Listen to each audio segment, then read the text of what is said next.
Hello my dear learners, welcome to IAS short shot. मेरा नाम है मयूरी भागवानी और आज की डेट है 7 फरवरी। 7 फरवरी के द हिंदू न्यूज़पेपर को एनालाइज कर रहे हैं। देखेंगे कि द हिंदू में कौन कौन सी इंपॉर्टेंट न्यूज़ आई है, क्या क्या करंट अफेयर्स आपके लिए बहुत ज़रूरी हैं आज के लिए, उन सभी को एनालाइज करेंगे आज के इस द हिंदू न्यूज़पेपर एनालिसिस में। द हिंदू एनालिसिस शुरू करें उससे पहले आज का बहुत ही सेंसिटिव मुद्दा, बहुत ही अनफॉर्चुनेट मुद्दा जो हम डिस्कस करने वाले हैं, that is the deadliest earthquake in Turkey and Syria. 100 सालों में ऐसा अर्थक्वेक कभी नहीं आया जैसा अब आया है। 7.8 रिक्टर स्केल मैग्नीट्यूड का ये अर्थक्वेक है। बहुत ही घातक, बहुत ही हार्मफुल, बहुत ही एपोकलिप्टिक सा ये अर्थक्वेक था। एकदम ऐसा लगा कि प्रलय ही आ गया। ओके, 2600 लोगों की जान चली गई। देखते देखते पूरी की पूरी जो एरिया था, पूरा का पूरा रीजन डिस्ट्रॉय हो गया। तो इस डेडलीस्ट अर्थक्वेक की बात करेंगे, साथ में कई सारे और मुद्दे भी बात करेंगे उनकी भी। लेकिन शुरू करें उससे पहले आपको बता दूं कि सिर्फ 109 दिन बचे हैं। तो it is a big alert for all of you जो भी प्रीलिम्स 2023 की तैयारी में जुटे हुए हैं। भैया बहुत अलर्ट है आप लोगों के लिए, बहुत बड़ा अलर्ट। और देखो बहुत दिन नहीं बचे, 100+ डेज बचे हैं कुछ, ठीक है। देखते ही देखते ये 100 या 100 से कम दिन रह जाएंगे। तो आपको ये 100 डेज की स्ट्रैटेजी प्रॉपरली प्लान करनी चाहिए। और मैं तो ये कहूंगी कि देखो प्रीलिम्स हो गया है बहुत ट्रिकी, तो बहुत ज़्यादा टाइम अपना मेंस को मत दो। अभी जो है ना, ये प्रीलिम्स के लिए ही आपको अपना फोकस शिफ्ट करना चाहिए। ओके, और 100 डेज, लास्ट 100 डेज की क्या स्ट्रैटेजी होनी चाहिए, इसके ऊपर भी आपको एक बहुत जल्दी हम एक लाइव सेशन लेंगे। ऑलराइट, चलिए बढ़ते हैं आगे। तो ये जो यूपीएससी प्रीलिम्स है, इसके लिए फॉर्म्स भी भरना शुरू हो गए हैं। तो अगर आपने अभी तक अपना फॉर्म नहीं भरा है यूपीएससी 2023 का, तो भर लो। 21 Feb is the last date. और जितनी जल्दी आप भरोगे ये फॉर्म, उतना आप अपने पसंद का सेंटर चूज कर पाओगे। पहला आज का मुद्दा है regarding this earthquake of Syria and Turkey. Geography और डिजास्टर मैनेजमेंट के पर्सपेक्टिव से देखेंगे, लेकिन इंटरनेशनल रिलेशन से भी समझो। देखो यहाँ पे 2600 लोगों की जान जा चुकी है टर्की और सीरिया में, ठीक है। अभी ये वो लोगों की जान गई है जो ऑफिशियली हमको समझ में आ रहा है। यहाँ पे अभी भी रेस्क्यू वर्क प्रॉपरली चालू भी नहीं हुआ है। क्यों चालू नहीं हुआ है? क्योंकि इंटरनेशनल रिलेशंस के पर्सपेक्टिव से देखोगे तो Turkey and Syria are quite unstable areas. उसमें भी टर्की तो चलो ठीक है, सीरिया जो है ये तो एकदम वॉर टॉर्न एरिया है। यहाँ पे एक्सट्रीमिस्ट फोर्सेस काम कर रही हैं। यहाँ की जो सरकार है वो भी रशिया, ईरान, इन सब की मदद से काम कर रही है। तो इनकी साइड से कोई भी ना स्टेट ना नॉन स्टेट एक्टर्स की तरफ से लोगों को सपोर्ट मिल पा रहा है। कोई रेस्क्यू ऑपरेशन नहीं हो रहे, जो थोड़े बहुत हो रहे हैं एनजीओज कर रहे हैं और सिविलियन अपने बेसिस पे कर रहे हैं। तो सिविलियंस की तो ये हालत है कि वो अपने लोगों को ढूंढने के लिए, बचाने के लिए इस तरह के मलबे में, जो इमारतें धस चुकी है उसके मलबे में अपने बेयर हैंड से खुदाई कर रहे हैं और उसको खोद रहे हैं कि भाई कहीं उनको उनके लव्ड वंस मिल जाए या कोई लोग रेस्क्यू हो सके। ठीक है, तो कोई अगर जिंदा हो तो उसको बाहर निकाला जा सके। इसकी कोशिशें सिविलियंस ने ही शुरू कर दी क्योंकि उनको कोई सपोर्ट नहीं मिल पा रहा ज्यादा। और ये जो अर्थक्वेक आया ये 7.8 मैग्नीट्यूड का था। बहुत ही ज़्यादा हार्मफुल एक अर्थक्वेक है ये। और ये ऐसे टाइम पे आया सुबह 4 बजे, जब सब लोग सो रहे थे, बहुत ठंड थी। ऐसे टाइम में जब लोगों को बचने का मौका भी नहीं मिला। और पहले से कोई प्रेडिक्शन भी नहीं था। प्रेडिक्शन क्यों नहीं था इसकी भी बात करेंगे। और टर्की और सीरिया इतने कैसे प्रोन हो गए अर्थक्वेक को, इसकी भी बात करेंगे। Why Turkey so prone to earthquakes. Okay, तो इसकी भी बात करेंगे। और देखो इंडिया ने, और इंडिया के साथ लगभग 12 से ज्यादा देशों ने बहुत ज्यादा सिंपथी जताई है सीरिया टर्की के साथ। ये तक कहा है इंडिया ने कि देखो भाई हमसे जो बन पड़ेगा हम आपके लिए करेंगे। हम अपनी डिजास्टर रिलीफ टीम्स भी भेज रहे हैं टर्की में। जितना असिस्टेंस हम आपको दे पाएंगे बिल्कुल देंगे। एनडीआरएफ यानी कि नेशनल डिजास्टर रिस्पॉन्स फोर्स की 2 टीमें हम यहाँ पे भेजने वाले हैं। लगभग 100 पर्सनल हम अब यहाँ पे भेजने वाले हैं लोगों की मदद करने के लिए, रेस्क्यू ऑपरेशंस के लिए। ट्रेन्ड डॉग्स का स्क्वाड भेजेंगे, मेडिकल पर्सनल्स को भेजा जाएगा। इन सभी को भेजा जा रहा है ह्यूमैनिटी के नाते। वैसे देखो अगर आप इंटरनेशनल रिलेशंस के हिसाब से देखोगे तो टर्की से हमारे कोई बहुत अच्छे संबंध नहीं है। ठीक है, टर्की जो है पूरा का पूरा प्रो पाकिस्तान देश है। ठीक है, प्रो पाकिस्तान देश है। और इनको लगता है, टर्की वालों को लगता है कि इंडिया जो है ना एंटी मुस्लिम देश है। जबकि टर्की में जितने मुस्लिम है ना उनसे ज्यादा मुस्लिम इंडिया में है। तो ये जो टर्की का नोशन है towards India, that is not at all good. अभी जब हमने 370 आर्टिकल हटाया था ना कश्मीर वाला, तो जितना पाकिस्तान नहीं बोल रहा था उतना टर्की बोल रहा था कि भाई ऐसा नहीं करना चाहिए था, ये करना चाहिए था, वो करना चाहिए था एंड सो ऑन। तो टर्की से हमारे उतने अच्छे संबंध नहीं है, ठीक है। लेकिन फिर भी हमारी जो आइडियोलॉजी है वसुदेव कुटुंबकम की, वसुदेव कुटुंबकम की आइडियोलॉजी को हम फॉलो करते हुए हमने बोला कि भाई जो भी है ठीक है, लेकिन हम अपनी ह्यूमैनिटी को नहीं छोड़ सकते। हमारे आसपास के देश हमारी ही फैमिली है, तो हम इनको छोड़ नहीं सकते। तो मिडिल ईस्ट का ये जो देश है टर्की, इसकी मदद करने हम जा रहे हैं। अच्छा, मुझे ज़रा आप लोग कमेंट सेक्शन में बताना कि हम इसको मिडिल ईस्ट क्यों बोलते हैं। ये टर्की, सीरिया वगैरह जो वाला रीजन है, इराक, ईरान वाला, इसको हम मिडिल ईस्ट क्यों बोलते हैं?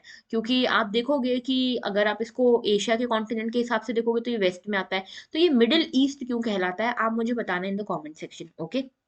तो बढ़ते हैं आगे। तो देखो यहाँ पे अर्थक्वेक आता कब है? अर्थक्वेक का मतलब होता है शेकिंग और tremors in the earth surface, okay, with in the earth surface. तो बेसिकली आपको पता है कि हमारा जो अर्थ है इसमें कई सारी लेयर्स हैं। इसकी जो अपर मोस्ट लेयर है क्रस्ट, ये क्रस्ट जो है अलग अलग टुकड़ों में टूटी हुई है, प्लेट्स में टूटी हुई है, ठीक है। और ये प्लेट्स आपस में मूव करती रहती है, क्योंकि अंदर जो है, अंदर कोर है और यहाँ पे मेंटल है। कोर, मेंटल के बाद आता है क्रस्ट। तो कोर में बहुत ज्यादा मैग्मा जमा हुआ है और इसके अंदर की जो हीट है उसके कारण ये जो प्लेट्स हैं इनके बीच में मूवमेंट्स देखने को मिलता है। कोई प्लेट्स हैं जो इस तरह से कन्वर्ज करती हैं, कोई प्लेट्स हैं जो इस तरह से डाइवर्ज करती हैं, और कोई प्लेट्स हैं जो आपस में इस तरह से स्लाइड पास करती रहती है। ये जो प्लेट्स का मूवमेंट है, टेक्टोनिक प्लेट्स का मूवमेंट है, इसी के कारण यहाँ पे अर्थक्वेक आता है। तो प्लेट बाउंड्रीज जो है, प्लेट बाउंड्रीज पे प्लेट्स जो है वो मूव करती हैं, फॉल्स क्रिएट करती हैं। और जैसे जैसे ये टेक्टोनिक प्लेट्स धीरे धीरे मूव करती हैं या एक दूसरे के ऊपर स्लाइड पास करती हैं या एक दूसरे के ऊपर कन्वर्ज करती हैं, वैसे ही अर्थ में ट्रेमर्स फील होते हैं। और यही ट्रेमर्स हैं अर्थक्वेक, ओके। तो जैसे ही ये प्लेट्स जो है एक दूसरे के ऊपर स्लाइड पास करती है, जो भी करती है, तो ये काफी रफली होता है, ओके। और अर्थक्वेक यहाँ से ही ओरिजिन होता है। यहाँ पे मतलब बेसिकली आपने देखा कि अर्थ का सरफेस है, यहाँ पे प्लेट है, दो प्लेट है। तो यहाँ पे ये जो प्लेट की बाउंड्री, यहाँ पे आता है फॉल्ट। इस फॉल्ट से अंदर की हीट या अंदर का जो भी एनर्जी है वो रिलीज हो सकती है। और ये कैसे रिलीज होगी? यहाँ पे रिलीज होने के लिए इसको फिजर क्रिएट करना पड़ेगा, और इसके लिए चाहता है कि प्लेट्स मूव करें, और ये प्लेट्स का मूव करना ही अर्थक्वेक कॉज करता है, ओके। तो जो लोकेशन होते हैं, जैसे मान लो यहाँ पे ये है हमारा अर्थ, अर्थ का ये यहाँ पे इस पोजीशन पे अर्थक्वेक आया, तो इसके जस्ट नीचे जहां से अर्थक्वेक का ओरिजिन हुआ है, जिस पॉइंट से अर्थक्वेक का ओरिजिन हुआ है, जहां से एनर्जी रिलीज हुई है, उसको हम कहते हैं हाइपोसेंटर या फिर फोकस, ओके। और जो ऊपर, इसके जस्ट ऊपर जो सरफेस पे पॉइंट है ना, उसको हम कहते हैं एपिसेंटर, ओके। ये बहुत इंपॉर्टेंट है, याद रखना। अब टर्की की बात करें कि भाई टर्की इतना प्रोन कब से हो गया। देखो टर्की पे भी प्लेट टेक्टोनिक्स काम करते हैं। टर्की जो है ये एनातोलियन प्लेट पे लाई करता है। आप लोगों को पता होगा एनातोलियन यहाँ पे माउंटेन रेंजेस भी हैं, ठीक है। तो एनातोलियन प्लेट पे ये लाई करता है, और इसके नीचे है अफ्रीकन प्लेट, ओके। ये वाली जो प्लेट है ये अफ्रीकन प्लेट है, ऊपर जो है वो यूरेशियन प्लेट है। तो इनके बीच में फंसा हुआ ये एनातोलियन प्लेट, ओके। और ये आपस में मूव करते रहते हैं, इसीलिए टर्की में इतना बड़े बड़े, इतने ज्यादा फ्रीक्वेंट अर्थक्वेक आते हैं। अभी जो अर्थक्वेक आया है वो देखो, यहाँ नीचे सीरिया है, ऊपर है टर्की। इन दोनों के बॉर्डर पे यहाँ पे आया है, जिसका नाम है गियानस्टेप एपिसेंटर, ठीक है, Gaziantep epicentre. I am so sorry for the pronunciation, okay. तो ये बेसिकली बात है। नाउ देखो टर्की बेसिकली इतना हॉटबेड क्यों है सिस्मिक एक्टिविटी के लिए। तो देखो टर्की को आप बार बार सुनते हो कि कई बार यहाँ पे अर्थक्वेक्स आते हैं। 2020 में यहाँ पे 33,000 अर्थक्वेक्स आए थे। 33,000 अर्थक्वेक्स किसको कहते हैं, सोचो। और इसमें से भी 300 से ज्यादा अर्थक्वेक 4 मैग्नीट्यूड 4.0 से ज्यादा मैग्नीट्यूड के थे। तो टर्की की प्रोननेस है उसकी टेक्टोनिक लोकेशन के कारण, ठीक है। यहाँ पे आपको पता है कि हमारी जो आउटर मोस्ट लेयर है क्रस्ट, इसको ये प्लेट्स में टूटी हुई है, लगभग 15 मेजर स्लैब्स हैं, ओके। और ये जो बाउंड्रीज है ना प्लेट्स के बीच में, ये फॉल्ट्स क्रिएट करती हैं, फ्रैक्चर्स क्रिएट करती हैं, और यहीं से एनर्जी रिलीज होती है। तो टर्की जो है वो एनातोलियन टेक्टोनिक प्लेट पे लोकेटेड है। ये जो एनातोलियन टेक्टोनिक प्लेट है ये यूरेशियन प्लेट और अफ्रीकन प्लेट के बीच में जम्बल्ड अप है, ठीक है। जैसे मान लो ये है एनातोलियन प्लेट, ओके। और ऊपर है यूरेशियन प्लेट और नीचे है अफ्रीकन प्लेट। तो इनके बीच में ये सैंडविच्ड है। और यहाँ पे एक आती है नॉर्थ एनातोलियन फॉल्ट लाइन, यहाँ पे ये जो फॉल्ट आता है, और नीचे आता है साउथ एनातोलियन फॉल्ट लाइन, ठीक है। तो ये जो फॉल्ट लाइन है इनके अक्रॉस एनर्जी रिलीज होती है, और इसीलिए यहाँ पे इतने बड़े बड़े अर्थक्वेक्स आते रहते हैं। तो बेसिकली ईस्ट एनातोलियन फॉल्ट लाइन में आप देखोगे कि टेक्टोनिक बाउंड्री एनातोलियन प्लेट और अरेबियन प्लेट के बीच में है। तो मतलब समझो ये चीज, ये है एनातोलियन प्लेट, ऊपर आती है यूरेशियन, नीचे आती है अफ्रीकन, और इधर साइड पे आती है, ईस्ट में आती है अरेबियन प्लेट। तो इन सभी के बीच में इंटरेक्शन होता रहता है। यहाँ पे मेडिटेरेनियन है तो एगन सी प्लेट आती है। इन सभी के बीच में ये मूवमेंट होता रहता है, इंटरेक्शन होता रहता है, और इसीलिए अर्थक्वेक्स इतने ज़्यादा फ्रीक्वेंट हो जाते हैं। लगभग 95% जो कंट्री का लैंड मास है वो प्रोन है अर्थक्वेक से, और इसमें भी जो वन थर्ड कंट्री का जो एरिया है वो तो हायर रिस्क पे है रिगार्डिंग द अर्थक्वेक। ओके, बढ़ते हैं आगे नेक्स्ट इशू की तरफ, वॉइस डीप फेक्स। तो वॉइस डीप फेक्स क्या है? देखो भाई, आप लोगों ने सुना होगा कई सारे लोग मिमिक्री करते हैं, ठीक है, आपकी आवाज़ को मिमिक करते हैं, आपकी आवाज़ को कॉपी करते हैं, और ऐसे ही बड़े बड़े सेलिब्रिटीज के तो बहुत लोग हैं जो कॉपी करते हैं, है ना। लेकिन ये सेलिब्रिटीज तो लिविंग बीइंग्स हैं। लेकिन अब क्या हो गया है कि ऐसा सिस्टम आ गया है जिसमें आर्टिफिशियल इंटेलिजेंस को यूज करके, मशीन्स को यूज करके आप कोई भी सेलिब्रिटी की कैसी भी आवाज निकाल सकते हो, उनकी आवाज में कुछ भी कह सकते हो, कुछ भी बोल सकते हो। यही है वॉइस डीप फेक्स। पहले ये डीप फेक्स जो थे ये इमेजेस के फॉर्म में आए, ठीक है, इमेजेस को आप मोल्ड कर सकते हो, जो इमेज कभी थी ही नहीं, जो एक्चुअल रियलिटी कभी थी ही नहीं, वो इमेज आप क्रिएट कर सकते हो। वैसे ही फिर इमेजेस के बाद ये वीडियोस आए, डीप फेक वीडियोस आए, और अब ये डीप फेक ऑडियोज आ रही हैं, वॉइसेस आ रही हैं, ठीक है। तो इसके बारे में बात करते हैं। अभी क्या हुआ कि कई सारी ऐसी जो कंपनीज हैं जैसे 11 लैब्स है, ये वॉइस डीप फैक्स का काम करती है। यहाँ पे एमा वॉटसन, जो रोगन, बहुत बड़े बड़े सेलिब्रिटीज जो हैं उनकी आवाज कॉपी करके ये आर्टिफिशियल इंटेलिजेंस मशीन आपको देती है। ओके, लेकिन इस कंपनी ने ये एडमिट किया कि कई सारी अच्छी चीजें तो हुई है इसके कारण, लेकिन कई सारा मिसयूज भी हुआ है। जैसे कि इनकी आवाज में लोगों ने क्या किया, किसी पर्टिकुलर कम्युनिटी को के अगेंस्ट वायलेंट कमेंट कर दिए, किसी रेसिस्ट कमेंट्स कर रहे हैं, इस तरह की चीजें कर रहे हैं। तो बेसिकली सेलिब्रिटीज को तो पता भी नहीं है कि ऐसा कुछ हो रहा है, और सेलिब्रिटीज की आवाज में ये चीजें पहुंचाई जा रही है लोगों तक, ठीक है। तो वॉइस डीपफेक्स क्या होता है? वॉइस डीपफेक एक मिमिक होता है जो रियल पर्सन की वॉइस को कॉपी करता है, और ये जो है उसकी टोनैलिटी, एक्सेंट, कैडेंस, सब कुछ एकदम यूनिक कैरेक्टरिस्टिक, सब कुछ उसके कॉपी करता है। और इसके लिए आर्टिफिशियल इंटेलिजेंस लगती है, कंप्यूटिंग पावर लगती है, और सिंथेटिक वॉइस वॉइस क्लोन वगैरह भी लगते हैं। कैसे क्रिएट होती है ये डीप फेक वॉइस? तो देखो, डीप फेक वॉइस क्रिएट करने के लिए आपको कंप्यूटर्स चाहिए, पावरफुल ग्राफिक कार्ड चाहिए, कंप्यूटिंग पावर चाहिए, क्लाउड कंप्यूटिंग पावर, और इसी के साथ कंप्यूटिंग हार्डवेयर वगैरह भी चाहिए। तो बेसिकली थ्रेट्स क्या क्या हैं इससे रिलेटेड? तो पहला थ्रेट तो ये है कि यहाँ पे लोगों को फ्रॉड किया जा सकता है, डिफ्रॉड किया जाता है, और अपनी आइडेंटिटी छुपाकर दूसरे की आइडेंटिटी चोरी करके लोग करते हैं ये काम। जैसे कई सारे केस स्टडीज यहाँ पे दिए हुए हैं कि एक यूएई में एक बैंक के मैनेजर को फोन आता है, और फोन पे उसके कंपनी का डायरेक्टर बात कर रहा होता है, और उसको बिल्कुल शक नहीं होता है कि कंपनी का डायरेक्टर नहीं है। मैनेजर को वो कहता है $35 मिलियन ट्रांसफर करने को, और वो कर देता है, ठीक है। तो ऐसे में क्या हुआ? फ्रॉड हो गया। वैसे ही एक और यूके बेस्ड एनर्जी फर्म थी, उसके सीईओ को ये डायरेक्शन, सीईओ को डायरेक्शन मिलता है बिजनेस ओनर की साइड से कि भाई तुम जो हो, इतने पैसे $243,000 जो हैं वो आप बैंक अकाउंट में डाल दो किसी दूसरी कंपनी के, ठीक है। और ये आवाज बिल्कुल सेम लग रही थी बैंक के बिजनेस के ओनर की जैसी, तो इन्होंने कर दिया। अब इनको क्या पता ये तो डीप फेक है। तो वॉइस डीप फेक जो है ये फिल्म मेकिंग में भी यूज होती है। जैसे कि आप देखते हो अभी बीच में एक मूवी आई थी हॉलीवुड में, जिसमें एक ऐसे एक्टर की, एक ऐसे लेजेंडरी शेफ की वॉइस यूज की गई जिसको पता ही नहीं था कि उन्होंने कभी ऐसा कुछ बोला भी है। ओके, तो बेसिकली इससे क्या हो रहा है कि यहाँ पे आप लोगों की जो रिकॉर्डिंग है बड़ी आसानी से, आजकल तो किसी की भी ओरिजिनल आवाज रिकॉर्ड करना बहुत आसान हो गया है, ठीक है। आपको अगर मैं कॉल करूँ, आपने मेरी आवाज रिकॉर्ड कर लिया और उसको डीप फेक्स में दे दी, तो मैं कुछ नहीं कर सकती। तो रिकॉर्डिंग बड़ी आसान हो गई है। और क्या क्या टूल्स हैं इसके लिए? तो देखो, ओपन एआई है, माई ओन वॉइस है, रिजेंबल है, डिस्क्रिप्ट है, इस तरह के कई सारे सॉफ्टवेयर और एप्स वगैरह आती हैं। और किस तरह से आप डिटेक्ट कर सकते हो डीप फेक्स को? तो देखो, इसके लिए एडवांस टेक्नोलॉजी, सॉफ्टवेयर और हार्डवेयर की जरूरत पड़ती है। साइबर सिक्योरिटी टूल्स के थ्रू भी आप पता लगा सकते हो, लेकिन जब शक होगा तो पता लगाओगे ना। तो रिसर्च लैब्स जो है वाटरमार्क्स, ब्लॉकचेन टेक्नोलॉजी भी यूज करती हैं इसको चेक करने के लिए। डीप ट्रेस एक प्रोग्राम है जो प्रोटेक्शन प्रोवाइड करता है। ओके, तो बेसिकली ये सारी चीजें जो है ना, ये आपको मिलती हैं डीप फेक के साथ। ये भाई आपके साथ बहुत बड़ा धोखा हो सकता है बिकॉज ऑफ दिस। ओके, तो देखो ये डीप फेक किस तरह से काम करती है ऑडियो। तो फ्रॉडस्टर जो है, जिसको फ्रॉड करना है, वो ओरिजिनल पर्सन की वॉइस रिकॉर्ड कर लेगा, ठीक है, अनसस्पेक्टिंग तरीके से वॉइस रिकॉर्ड कर लेगा। अब डीप फेक इस सिस्टम में इसको डालेगा, अलग अलग पार्ट्स में करके डालेगा। और नाउ ये जो डीप फेक सिस्टम है, आर्टिफिशियल इंटेलिजेंस वाला सिस्टम है, ये इसको मैनिपुलेट करेगा और अपने हिसाब से इन मैसेजेस को मैनिपुलेट कर सकता है, अपने हिसाब से कुछ भी बोल सकता है, same voice, same tone, same accent में। ओके, तो ये है पूरा तरीका of deep fakes working. Next issue is about INS Vikrant. INS Vikrant क्या है? आईएनएस विक्रांत हमारे देश का इंडिजीनियस एयरक्राफ्ट कैरियर है, पहला इंडिजीनियस एयरक्राफ्ट कैरियर है। यहाँ पे एयरक्राफ्ट को आप कैरी कर सकते हो, एयरक्राफ्ट इस पे उतर सकते हैं। तो पहली बार ऐसा हुआ है कि जो हमारा लाइट कॉम्बैट एयरक्राफ्ट है और हमारा मिग 290 29K, ये दोनों जो है वो यहाँ पे उतरे हैं आईएनएस विक्रांत के ऊपर। और ये इंडिया के लिए एक बहुत बड़ा अचीवमेंट है, क्योंकि अभी तक हमने आईएनएस विक्रांत को आ तो गया था, आईएनएस विक्रांत कमीशन तो कर दिया था, लेकिन अभी तक इसका प्रॉपर यूज नहीं हो रहा था। तो अब इसका प्रॉपर यूज होना शुरू हो रहा है। इसकी जो वेट है वो 42 टन से ज्यादा है, ठीक है।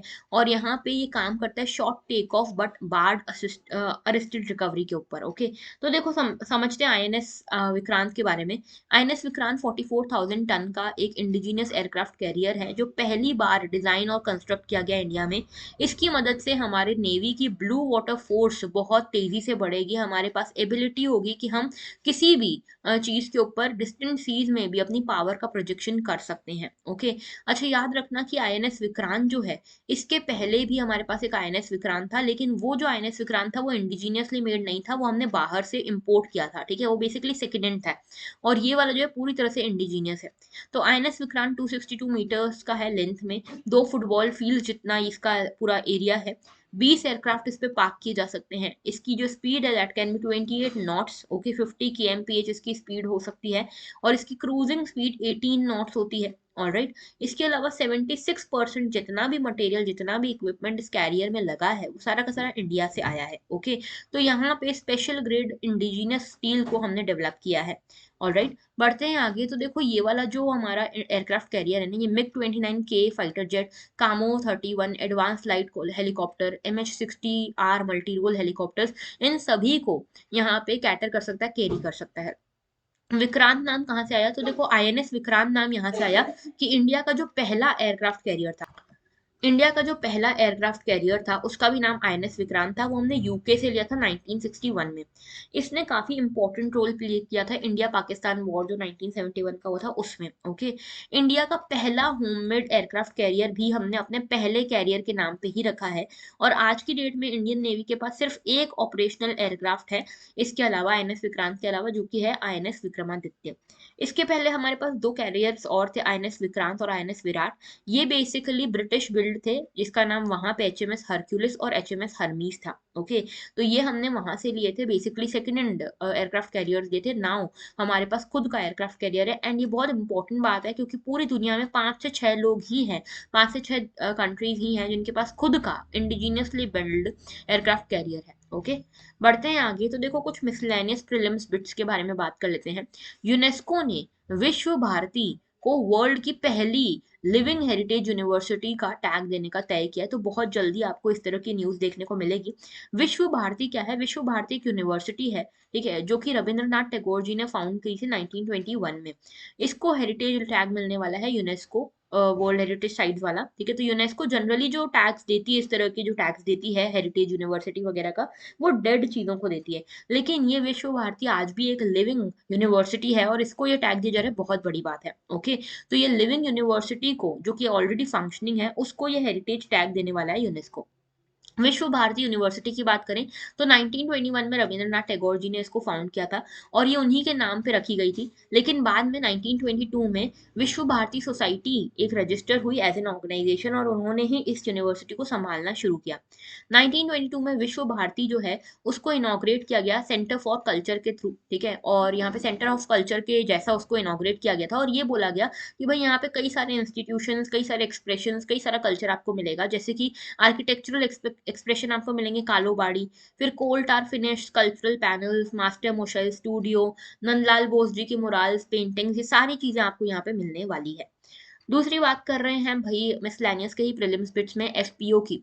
आप लोगों को अडानी वाला पूरा मामला मैंने आपको समझाया था कि अडानी के शेयर्स क्यों गिर रहे हैं, क्या है हिंडनबर्ग रिपोर्ट। अगर आप लोगों ने नहीं समझा है उसके बारे में तो जाके प्रीवियस लेक्चर्स देखो, आपको समझ में आएगा। तो बेसिकली एफपीओ अडानी ने जो पहले लॉन्च किए थे उनको वापस ले लिया और ये कहा है कि जिसने भी अगर इन्वेस्ट किया है एफपीओ के अंतर्गत, हम आपको आपके पैसे लौटा देंगे। तो अडानी एंटरप्राइज ने रिसेंटली 20,000 करोड़ रुपए के फॉलो ऑन पब्लिक ऑफर को यहाँ पे कॉल ऑफ कर लिया और सारे लोगों को मनी रिटर्न करने का दावा किया है। ठीक है। तो एफपीओ क्या होता है, फॉलो ऑन पब्लिक ऑफर होता क्या है? देखो सबसे पहले समझो कि एफपीओ जो है बेसिकली एक कंपनी जो ऑलरेडी लिस्टेड है स्टॉक एक्सचेंज पे, वो नए शेयर्स इशू कर रही है या एग्जिस्टिंग इन्वेस्टर्स को ही नए शेयर्स दिए जा रहे हैं, दैट इज एफपीओ। तो ये एक तरह का सेकेंडरी ऑफरिंग है, मतलब एक कंपनी जो पहले से अपने शेयर्स डिस्ट्रीब्यूट कर चुकी है, उसको अभी और कैपिटल की जरूरत है, और शेयर्स डिस्ट्रीब्यूट करना है, तो सेकेंडरी ऑफरिंग करेगी, और सेकेंडरी ऑफरिंग होगी एफपीओ के थ्रू। ओके। एफपीओ का पर्पज यही होता है कि एडिशनल फंड्स रेज किए जा सके।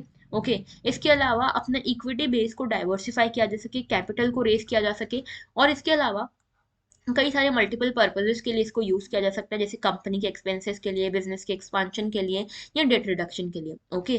तो बेसिकली देखो यहाँ पे जो एफपीओ है दो तीन तरीके के होते हैं। पहला है डाइल्यूटिव एफपीओ। डाइल्यूटिव एफपीओ क्या होता है कि मान लो ये कंपनी है, इस कंपनी में हमने ऑलरेडी इक्विटी वगैरह बांट रखी थी। आपने बोला कि भाई जो मेरे पास इक्विटी है उसको क्या करते हैं ना, उसके हम और शेयर्स लेकर आते हैं, एडिशनल शेयर्स लेकर आते हैं, और इस एडिशनल शेयर्स को पब्लिक में बेचेंगे। ठीक है। और इससे क्या होगा कि जब आप ये पब्लिक में बेचोगे तो आपकी पर शेयर की जो अर्निंग है वो कम हो जाएगी, लेकिन नंबर ऑफ शेयर्स बढ़ जाएंगे। और इससे आपकी जो इक्विटी है, आपकी जो कंपनी है, उसके ऊपर जो अधिकार है वो भी डाइवर्सिफाई हो जाएगा, ज्यादा से ज्यादा लोग इसको खरीद पाएंगे। तो फंड जो एफपीओ से आते हैं वो एक्सपांशन एक्टिविटी या डेट को रीपे करने के लिए लगाए जाते हैं।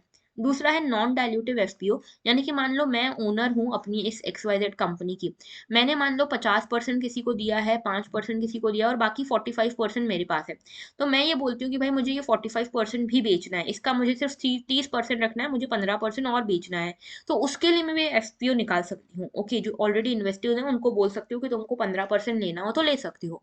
तो बेसिकली ये एफपीओ जो है ये ऑलरेडी आपकी जो पब्लिक एग्जिस्ट कर रही है उसके लिए आप इशू करते हो। आप जो ऑलरेडी शेयर होल्डर हो, आपको अपने शेयर्स कम करने हैं, आपको अपने शेयर्स बेचने हैं पब्लिक को, that is non dilutive. Non dilutive का मतलब क्या कि आपने अपनी जो कंपनी है उसका डाइल्यूट नहीं किया, उसके और शेयर्स नहीं बनाए, इंस्टीड जो शेयर्स हैं उसी को आप बेचने निकल गए हो। ओके। इसके अलावा होता है एट द मार्केट ऑफरिंग, यानी कि एक ऐसा एफपीओ जहां पे कंपनी जो है सेकेंडरी पब्लिक शेयर्स को किसी भी दिन पे ऑफर कर सकती है अपने कैपिटल को बढ़ाने के लिए।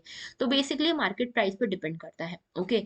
आईपीओ इससे पहले आता है, आईपीओ के बाद एफपीओ आता है। तो कोई भी कंपनी, मान लो मेरी कंपनी है आईएस श्योर शॉट, इस कंपनी की पूरी तरह से 100% इक्विटी मेरे पास है। मान लो मुझे चाहिए कि नहीं, मुझे अब ये इक्विटी अपने पास सारी नहीं रखनी है, मुझे कैपिटल भी चाहिए, मुझे पैसा चाहिए इस कंपनी को बढ़ाने का। तो मैं क्या करूंगी, मैं जाऊंगी इन्वेस्टर्स के पास, इन्वेस्टर्स को बोलूंगी मैं आपको इसका 1% 2% जितना भी वो दे रही हूँ, उसके बदले आप मुझे पैसा दे दो। तो जब पहली बार ऐसा होता है ना, फर्स्ट टाइम, उसको कहते हैं आईपीओ, इनिशियल पब्लिक ऑफर।